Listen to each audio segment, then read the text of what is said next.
Did you know there is a place in New Zealand where you can sit in a hot water spring on the beach? We have come to the Coromandel, a beautiful spot in the North Island of New Zealand, and the first place we're going to is one of the most popular tourist destinations and activities to do here. It's super unique. It is hot water beach, and that is why I'm walking around with this massive shovel. We've hired it for $10, and we are going to dig a little hole in the sand in the beach, and it'll be right on top of a hot spring. So we're going to put our feet in there, and depending on the temperature, we may sit in it. Sometimes it's too hot to get in it, but we'll see. We're out of summertime now, so maybe it'll just be the perfect temperature. So the shovels you can rent from the gallery, the art cafe, or there's a little art studio up there as well. I think the holiday park also rents shovels. So you're probably never going to go without a shovel here if you come here at any time of the day. But they also have multiple parking locations. We have come to the last one at Hot Water Beach, and this seems to be the closest one to the actual hot water spring, just in front of these rocks, next to the surf. Let's go and start digging. Seems to be quite a popular little surf beach down here as well. We've got a few surfers out there, and there's a lot of people digging in the steamy distance. It's a really beautiful beach actually. It is nice. Got a few islands out there, kind of like goes around. It's a nice spot, a few holiday parks around here, a bit of a camping, family getaway destination, and I see why.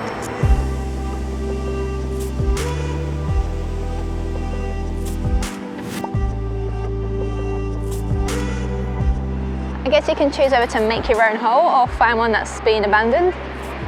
Oh no, maybe they've nabbed it. Just go anywhere. I just walked over some water and it was super, super hot, a bit ouchy. I think people are kind of just like popping their butts and then go, ooh!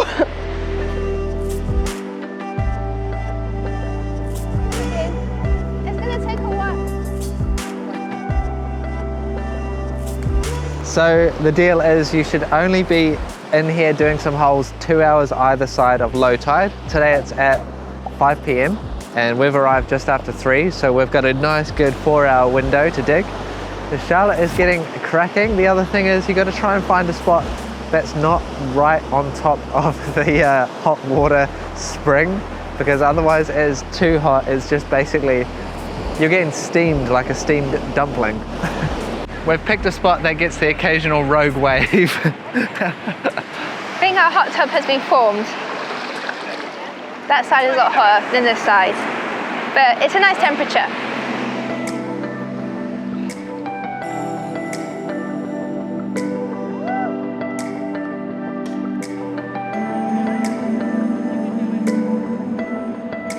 We are in our little man-made hot tub, and it's really nice temperature. It's super hot over here, but you get a bit of the ocean water when you dig deep enough, so it makes it a perfect temperature. And then make it as hot as you want. If you go right above the steam, you're probably boiled alive like a lobster. But this is nice, you can see all the steam coming up. We're getting the sunset. Esme's got a Corona. Woohoo! It's a nice spot. The line's so good.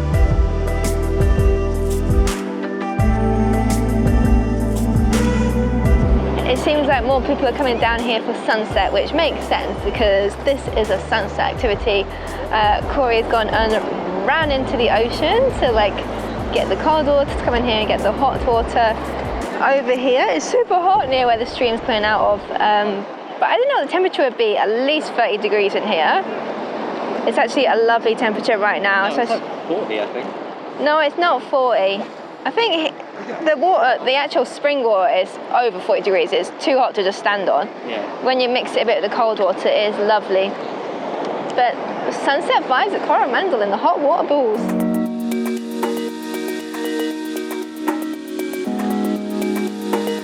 Well, that was awesome, and we could have stayed there all evening like a lot of other people are, but up the road, just 15 minutes drive away, is Cathedral Cove. Another top thing to do here in Coromandel, so we're going to try and make it up there for sunset.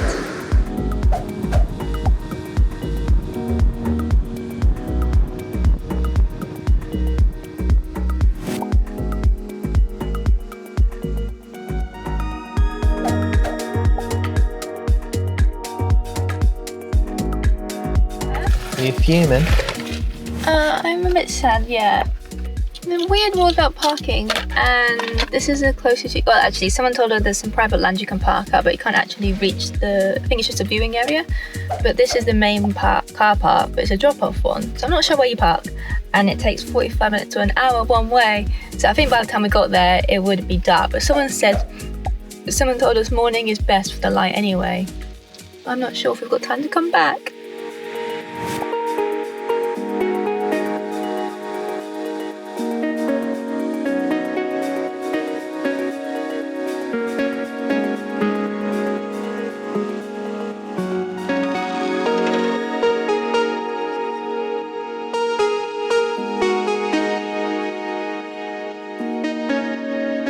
For another Coromandel activity, we've come to Driving Creek Railway, and this is a story of a legend, Barry Brickell, who built this railway for his love of pottery. He needed to get clay from the mountain down here to where he built his kilns, and he also offered this as a place where people could come and become an artist in residence, help him build the railway, and produce some amazing pottery. So we're here to learn. Can't believe I live in your thoughts. I think about you all the time, morning, evening, and midnight. Such a wonderful delight.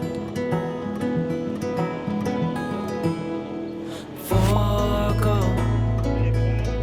give up everything that I...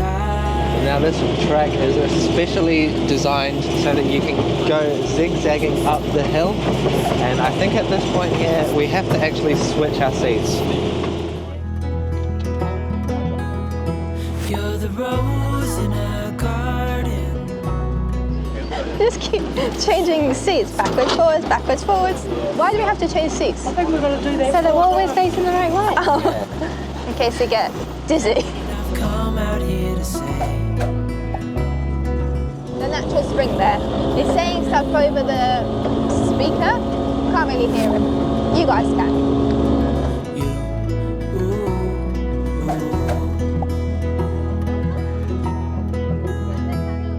So slow, hold you in my arms, won't let go. The world around could pass us by, a thunderstorm, a lightning strike, as we hold each other tight. You're the rose in a garden. Swap seats.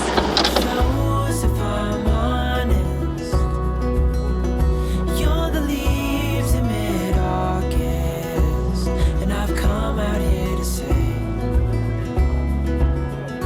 that I love you. Ooh, ooh, you, ooh, ooh, you, ooh. Good view, JcE? Yeah, you can see out to all the islands. Fabulous.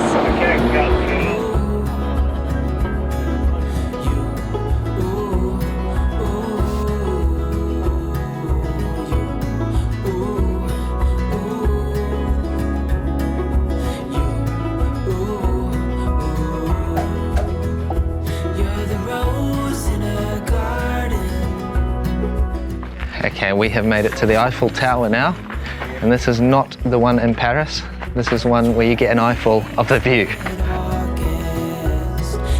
Such an amazing view. We're going up to the top of the tower now, and we'll be able to see all over the Gulf here on the Coromandel Peninsula.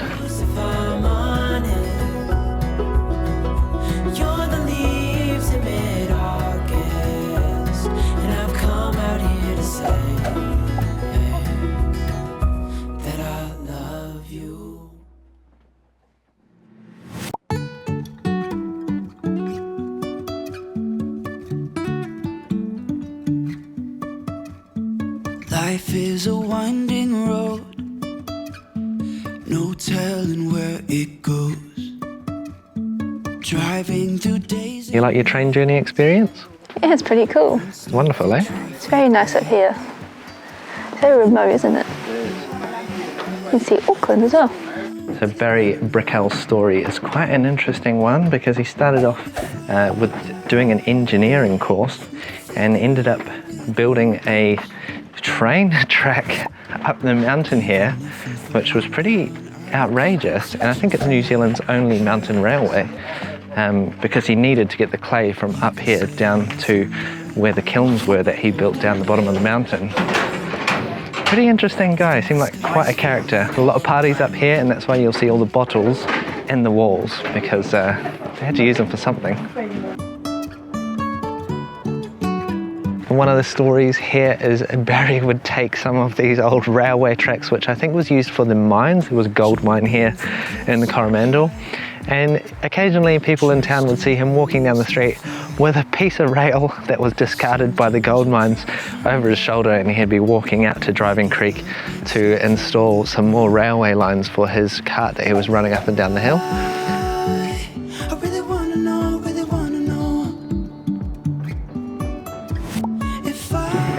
Thank you so much. Thank you. Never figure out where the road goes. Even if I'm falling down, I will keep on searching for my highs. You can say I lost my mind, I will keep on holding my head high. Even if the sky is falling down, even if the sky is falling down. Sky is falling down.